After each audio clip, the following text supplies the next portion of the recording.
अध्याय 4 स्नेह शपथ कविता। अध्ययन से पूर्व।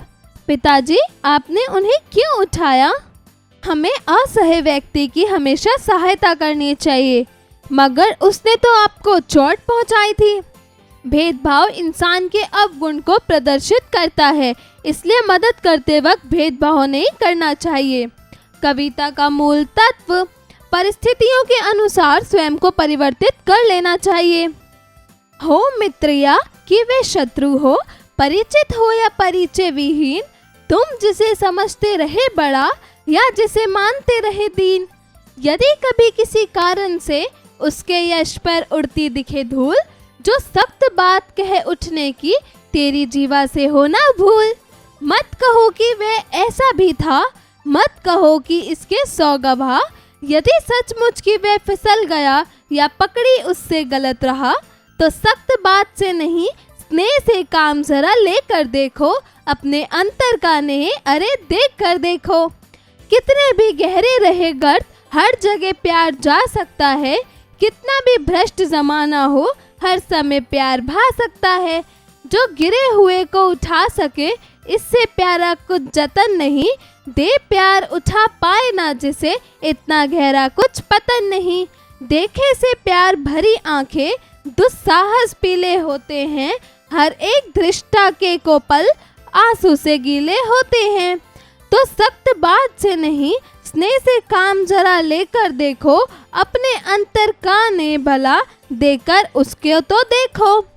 तुमको शब्दों से बड़ा प्यार, तुमको शब्दों की आदत है। हे शपथ गलत है, शपथ कठिन, हर शपथ की लगभग आफत है। ली शपथ किसी ने और किसी की आफत पास से रग आई। तुमको शब्दों से प्यार, मगर तुम पर शब्दें छाई छाई। तो तुम पर शपथ चढ़ाता हूँ, तुम इसे उतारो स्नेह स्नेह। मैं तुम पर इसको मरता हूँ, तुम इसे बिखोरो गेहे गेहे।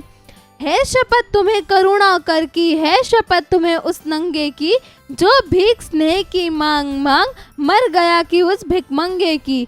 है सख्त बात से नहीं, स्नेह से काम जरा लेकर देखो। अपने अंतर का ने उसको तो देकर तुम देखो। भवानी प्रसाद मिश्र। शब्दार्थ करुणाकार अर्थात करुणा करने वाला। जतन अर्थात कोशिश प्रयास। आपुल अर्थात विपत्ति। घे अर्थात गृह घर। अंतर अर्थात हृदय। पतन अर्थात नष्ट हो जाना। यश अर्थात कीर्ति सम्मान। विहीन अर्थात बिना रहित। गवाह अर्थात साक्षी दृश्य करता। स्नेह अर्थात प्यार प्रेम। उच्चारण करें। सख्त दुस्साहस। परिचित शब्दों। भ्रष्ट करुणाकर। दृष्टता। स्नेह अध्यापन संकेत। शिक्षक शिक्षिका बच्चों को कविता का मूल भाव समझाएं। बच्चों को प्रेम पूर्वक रहने के लिए प्रेरित करें। अभ्यास कार्य। जरा बताइए। प्रश्न 1, दिए गए प्रश्नों के उत्तर बताइए। क, प्रस्तुत कविता में किस पर धूल उड़ने की बात कही है? उत्तर, प्रस्तुत कविता में परिचित एवं अपरिचित व्यक्ति पर धूल उड़ने की बात कही गई है। ख, मित्र तथा शत्रु के अनादर होने पर क्या करना चाहिए? उत्तर, मित्र तथा शत्रु का अनादर होने पर हमें यह नहीं कहना चाहिए कि सच में वह ऐसा ही था। घ, दृष्ट व्यक्ति का समर्पण कर देता है।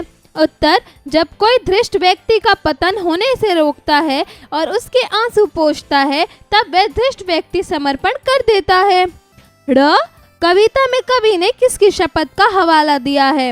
उत्तर, कविता में कवि ने दीनहीन और करुणाकार की शपथ का हवाला दिया है। जरा लिखिए। प्रश्न 2, दिए गए प्रश्नों के उत्तर लिखिए। क, प्रेम का प्रभाव किस किस पर पड़ता है?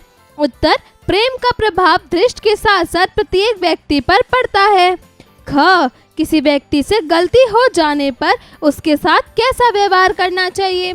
उत्तर, किसी व्यक्ति से गलती हो जाने पर उसे नम्रता और स्नेह का व्यवहार करना चाहिए। ग, कवि ने प्यार की असीमित शक्ति को कैसे सिद्ध किया है? उत्तर, कवि ने प्यार को असीमित शक्ति के बारे में बताया है कि रिश्ते कितने भी गर्द क्यों हो ना जाएं, जमाना कितना भी भ्रष्ट क्यों ना हो, परंतु जब प्यार से किसी इंसान का पतन होने से रोक लिया जाता है तो उसे प्यारा कोई जतन नहीं। घ, कविता में शपथ को हर घर बिखेरने के लिए क्यों कहा है? उत्तर, कविता में हर घर शपथ बिखेरने के लिए इसलिए कहा गया है ताकि स्नेह द्वारा प्रत्येक व्यक्ति की दृष्टा खत्म हो जाए। ण, करुणाकर की शपथ धारण करने के लिए कवि क्यों कह रहा है?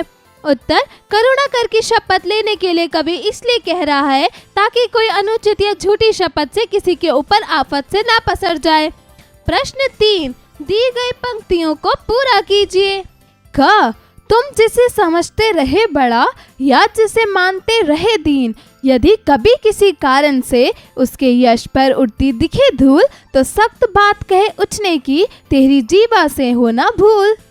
ख, कितने भी गहरे रहे गर्त, हर जगह प्यार जा सकता है, कितना भी भ्रष्ट जमाना हो, हर समय प्यार भा सकता है। जो गिरे हुए को उठा सके, इससे प्यारा कुछ जतन नहीं, दे प्यार उठा पाए ना जिसे, इतना गहरा कुछ पतन नहीं। ग, तुमको शब्दों से बड़ा प्यार, तुमको शब्दों की आदत है शपथ गलत, है शपथ कठिन, हर शपथ की लगभग आफत है, ली शपथ किसी ने और किसी के आफत पास सरक आई। प्रश्न 4, दिए गए शब्दों का उचित रूप से मिलान कीजिए। क, सख्त, उत्तर कठोर। ख, घे, उत्तर ग्रह। ग, ने, उत्तर प्रेम।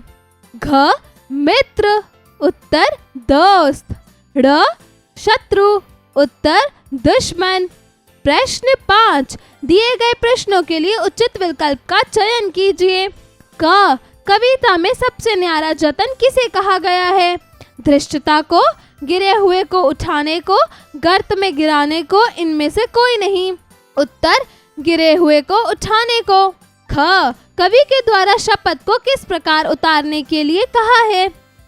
प्रेम पूर्वक, कठोरता से, कायरता से, दृढ़ता से। उत्तर, प्रेम पूर्वक। ग, प्रस्तुत कविता के रचयिता कौन है? हजारी प्रसाद द्विवेदी, हरिवंश राय बच्चन, भवानी प्रसाद मिश्र, मोहनलाल वर्मा। उत्तर, भवानी प्रसाद मिश्र। घ, हमें किसकी सहायता करनी चाहिए? दुश्मन की, मित्र की, दोनों की, बड़ों की।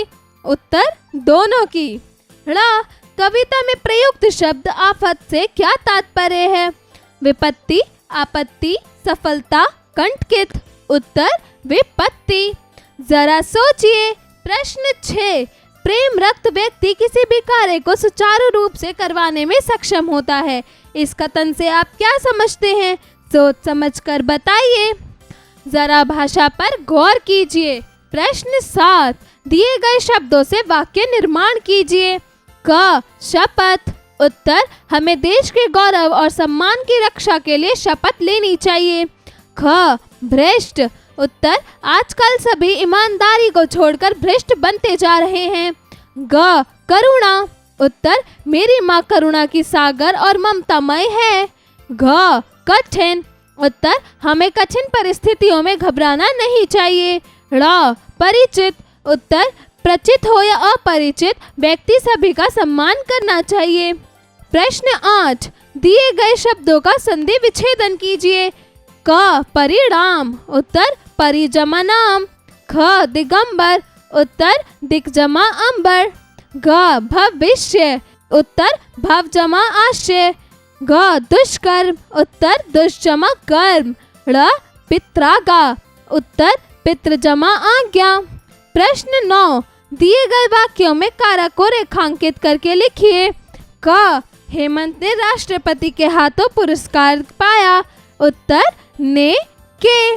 ख, बाढ़ पीड़ितों के लिए चंदा जमा किया गया। उत्तर, के लिए। ग, विनय ने फीस माफी हेतु पत्र लिखा। उत्तर, ने। घ, विकास अपने भाई की मदद कर रहा है। उत्तर, की। ड़, वरुणा दादाजी के साथ स्कूल गई। उत्तर, के। जरा रचनात्मक कार्य कीजिए। प्रश्न 10, स्नेह से वंचित व्यक्ति का स्वभाव कठोर हो जाता है। इस विषय पर कक्षा में संवाद कीजिए। जीवन कौशल एवं मूल्य परक प्रश्न। प्रश्न 11, मृदुभाषी होना एक जीवन कौशल है। आप इसका अपने जीवन में किस प्रकार अनुसरण करेंगे?